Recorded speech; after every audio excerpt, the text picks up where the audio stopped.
દ્વારકા નજીક આવેલા વરવાડા ગામની કર્મયોગ માધ્યમિક શાળામાં 33 વર્ષ સુધી અવિરત સેવા આપી વય નિવૃત્ત થનાર શિક્ષક બાબુભાઈ રાઠોડ અને ખીમજીભાઈ ગોહિલ માટે ભૂતપૂર્વ વિદ્યાર્થીઓ દ્વારા એક ભાવભીનો ગુરુવંદના કાર્યક્રમ યોજાયો। વર્ષ 1983થી કાર્યરત આ શાળામાંથી શિક્ષણ મેળવી વિવિધ ક્ષેત્રમાં સફળ થયેલા અનેક ભૂતપૂર્વ વિદ્યાર્થીઓએ મોટી સંખ્યામાં ઉપસ્થિત રહી પોતાના ગુરુજનોનું સન્માન કરી જૂની યાદો વાગોળી હતી।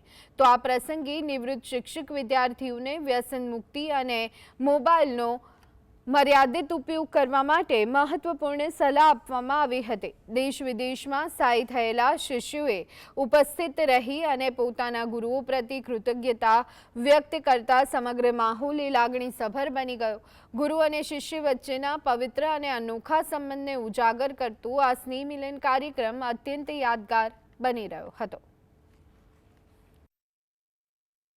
આજરોજ અમારી શ્રી કર્મયોગ માધ્યમિક શાળા વરવાડા ખાતે ભૂતપૂર્વ વિદ્યાર્થીઓ ગુરુવંદના કાર્યક્રમ હેઠળ એક સંમેલન કરવામાં આવેલું છે, જેમાં શાળામાંથી અભ્યાસ કરી અને પોતાના કાર્યક્ષેત્રમાં સરસ જગ્યાએ સ્થિર થયા છે અને ફરીને પાછા શાળામાં આવ્યા છે અને શાળા પ્રત્યેની એમની લાગણી એણે દર્શાવી છે।